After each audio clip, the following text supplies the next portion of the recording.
Yes, Kenya. Tamu sana, yes. Yesterday, William Ruto led Kenya Kwanza parliamentary group to a meeting at State House Nairobi where they endorsed 5 candidates to serve as Iala members of parliament. That was yesterday. And that did not go on well with members of parliament from the mountain because they felt that a day before that meeting, Kalenjin Rift Valley MPs mobilized their counterparts from Western and from Coast to deny the mountain slots in that Iala parliament. So the mountain members of parliament plotted a revenge, and they did revenge today during the actual voting in parliament, where they denied one of the candidates endorsed at State House that chance. In this video, I want us to have a look at that story as captured by the Star, for it's going to form the basis of our analysis and discussion right now. Star. Nominee voted as Oda favorite at Ruto's PG meeting denied Iala slot. The PG had voted for 5 nominees who were to be backed by Kenya Kwanza MPs. Members of parliament on Thursday voted out one nominee who was elected among the 5 Kenya Kwanza favorite candidates to the East African Legislative Assembly. In a mock election held at State House on Wednesday, during the party's parliamentary group meeting, 5 nominees were voted as coalition's favorites. They were former MP David Sankok, former URP Secretary General Frederick Muteti, former Nandi Women Rep Zipporah Kering, former Mombasa Senator Hassan Omar, and former nominated Senator Falhada Iman Deko. But in the actual voting on Thursday, MPs voted out Muteti and replaced him with youth leader Mwangi Maina. Muteti emerged among the top 5 favorites but could not make it to Iala because of gender balance, hence Falhada was considered. In the tally, Omar got 251 votes, Kering had 222, Sankok 217, and Maina 208. Muteti bagged 189 votes, closely followed by Falhada with 181. Maina's entry came as a defiance to the decision made at the State House. The Star established that Rift Valley MPs ganged up on the Wednesday secret ballot to deny their Mount Kenya counterparts Iala slots.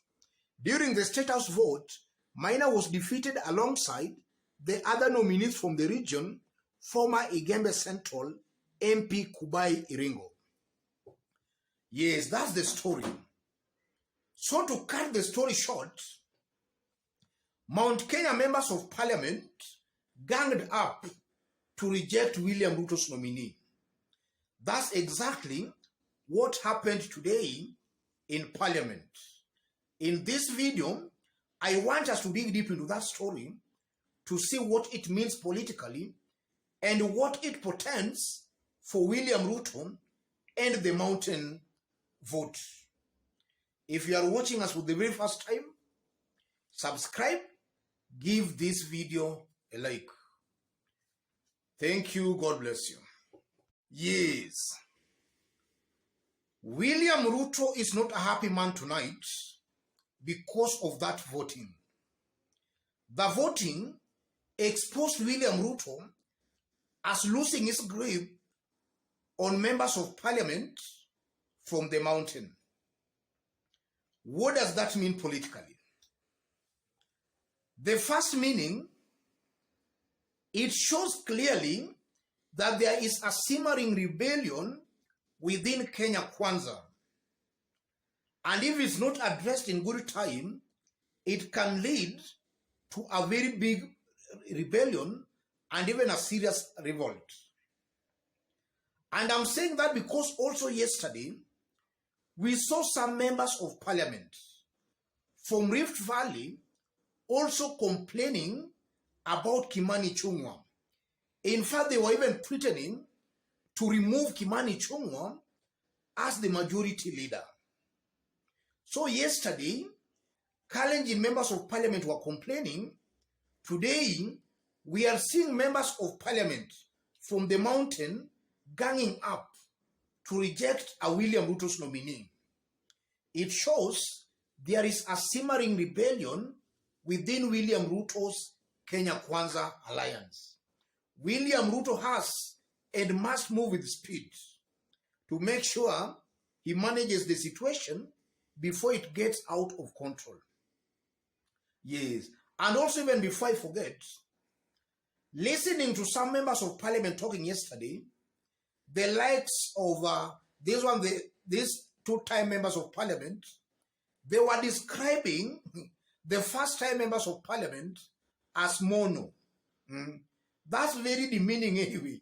So William Ruto has also to tame some elected leaders within his team for that team to operate and function as one.